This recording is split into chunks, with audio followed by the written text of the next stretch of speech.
loved this movie so much. It was incredibly truthful and human, and you are so brilliant at creating complex subtext in the stillness of a scene.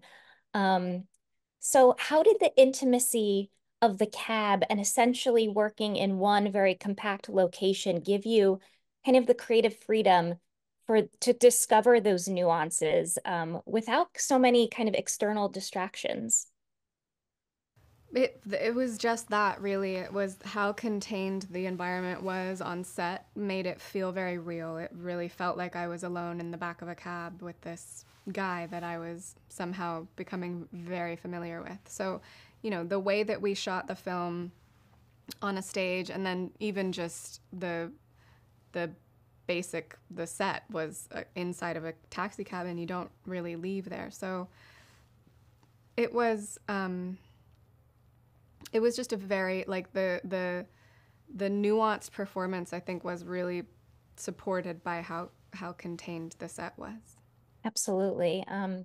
This film for me felt very much like an invitation to connect, to create spaces for ourselves, to talk about the things out loud that maybe we're ashamed of, or whatever it may be.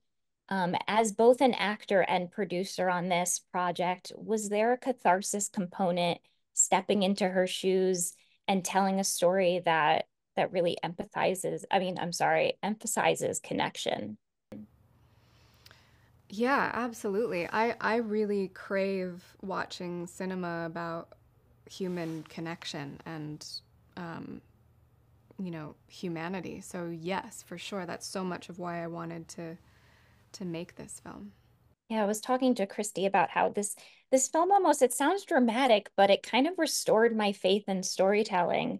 Um, and like some of my favorite movies, it just puts character first and foremost. And obviously, I think like a lot of that is her background in theater, and it felt very much like watching a play, and it gave you that intimacy that I think we crave so much, which was just well, your profound performance just was a perfect match for that setting.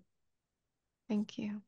I'd love to quickly talk about the specificities of your character from like the aesthetics of her. Her nails were kind of mesmerizing, and the cell phone cover and just the way that you touched your neck, just all those felt very purposeful. Can you talk about kind of those choices and crafting that? Yeah, I think, I mean, when we were in prep and we were trying to figure out Girlie's look, I was like, I think she's blonde. She Mm. just feels blonde to me. So we made this incredible wig. And then my nails, yeah, I just felt like that was her. I don't know. We had a sort of, I made a mood board, and Christy and I talked through things, and it was like, she's a little bit different. She's a modern woman. She's very much like, I'm just going to be who I want to be, and clearly she loves these like weird, like dreamy colors. So because she's a coder, I figured she'd probably want to look at something rad all day. Obviously, you're not supposed to look at your fingers when you type, I know, but she's they're also sexy, and she's sexual, and she's provocative, and she's, so there was like, since you're not seeing her body and there's no physicality, it was like, how do we add little details to her look and to who she is that give you little a little bit more detail. Right. It felt very much like she was feminine, she was masculine, she was kind of like all of these things. And it really, like, she, from the moment that you kind of step on screen to when she gets in the cab, you're like, oh, you're not gonna be able to like box in this woman or like allow, Yes. and it was incredibly powerful. Um, but that's my time. I could talk about this movie forever. It truly meant so much to me. It affected me so much. So thank you so Yeah. much. That's so kind. Thank you. I'm glad you liked This it. is going to sound dramatic, but this film kind of restored my faith in storytelling. Um, Oh, thank you Truly, for it saying reminded that. me, yes, it reminded me of some of my favorite films that put Mm. character first and foremost, which is rare, but when we see it, we just fall in love. And how did setting this particular story in such an intimate space, give you the creative freedoms to kind of explore all these incredibly truthful and human themes. First of all, thank you for your kind words. I thank you for that. I will hold on to that. I come from the theater world, so a lot of the stories that I set out to tell, all of my stage plays tend to have 2 to 4 characters, a lot of times in one location, and they're just talking to each other. So for me as a storyteller, I really like to have these elongated conversations. I like that we hold these characters in a time and a place, because I think it's almost easier to go deeper and then deeper and then deeper again. And you can unpack a lot if you're not cutting to the next day. You're not cutting to a new location. There's nowhere to hide. When you give your characters nowhere to hide, a lot of really interesting things bubble to the surface. So, yeah, I that's a bit of my bread and butter, is just character, dialogue, and let's really get under the hood and into the meat of the matter, and let's talk about real things. Oh, yes. I mean, it did remind me in a play in so many ways. And I studied theater, and I think that's when I first fell in love with or understood the power of dialogue uh, Mm. and subtext. And I think that's, what made me fall in love so much with your film. Um, Thank you, truly. I think I was thinking about, to put in quotes, daddy issues, Yeah, uh, and how it's been played out on screen. I don't know, either in a mocking way or from yeah, a patriarchal perspective. yes. Why was it important for you to kind of reclaim, in a sense, childhood complexities and traumas kind of through this feminist lens and perspective? Yeah, I think it's really unfair that we use daddy issues as like a joke. Right. And I think it's, to your point, it's only been told a few different ways. And I just started thinking, I really thought about my own daddy issues. When I talk to my friends, when we're being really real with each other of the things that we've contended with since we were kids. And I just thought we have to reclaim this space, because what happens when you are a modern woman, you know who you are, you make your own money, you have a confidence, and um, and you have life experience, you're mature and you are fully realized. Hmm. And yet there's something about your past that is making you engage with the world in ways that even you are baffled by. And I think that just to have some compassion towards that, look, all of us are contending with the inner child. Not just women, all of us, humanity. You're contending with a little child underneath.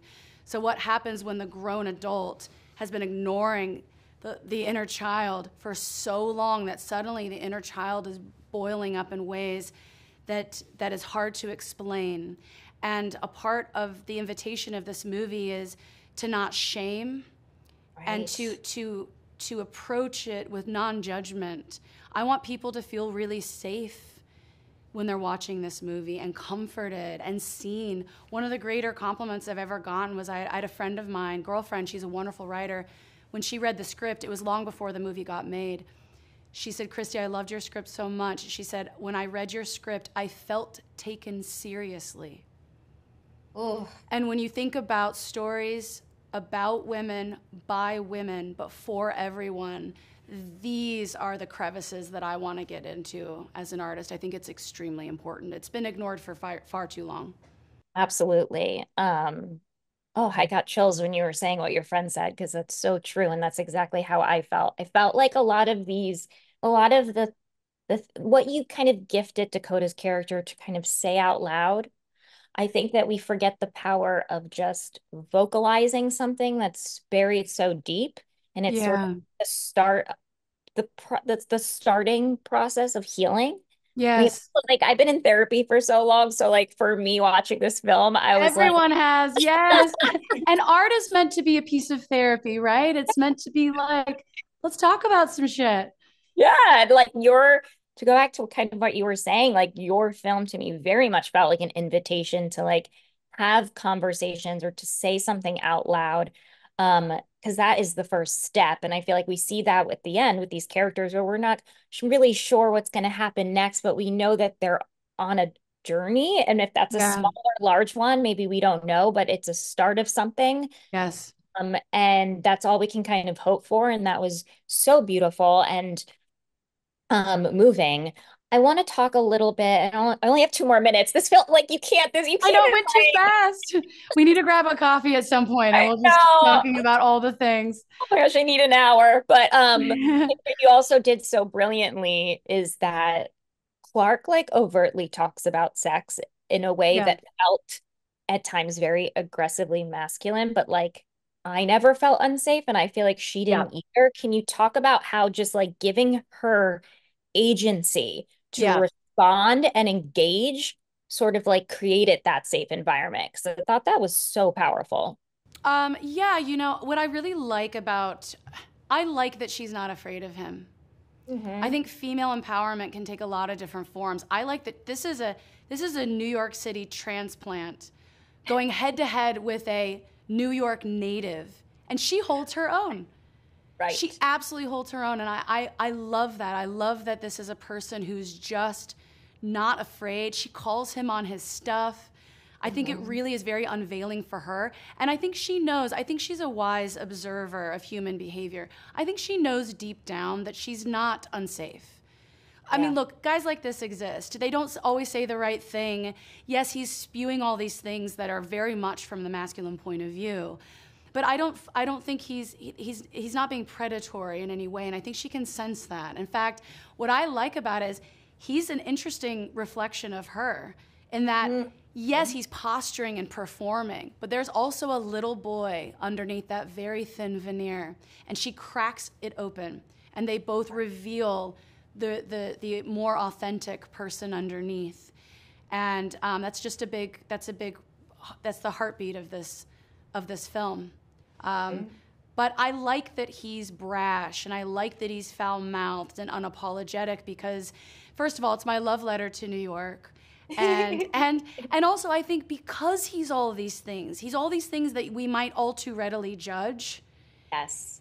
Because he's all these things, he renders himself probably the safest person that she could actually say these things to.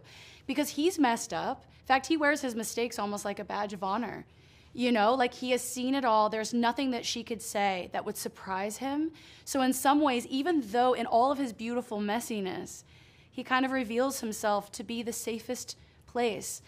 Another incredible feedback that I got, it was after TIFF. Someone came up to me and he said, you know what? I've been sober for 20 years, and he said watching your movie felt like going to an incredible AA meeting, where yes, people are getting up and they're saying a lot of very complicated, maybe very uncomfortable things, but they're sharing these things in a space of non-judgment, and actually you feel almost baptized in that vulnerability, and you feel fresh when you leave.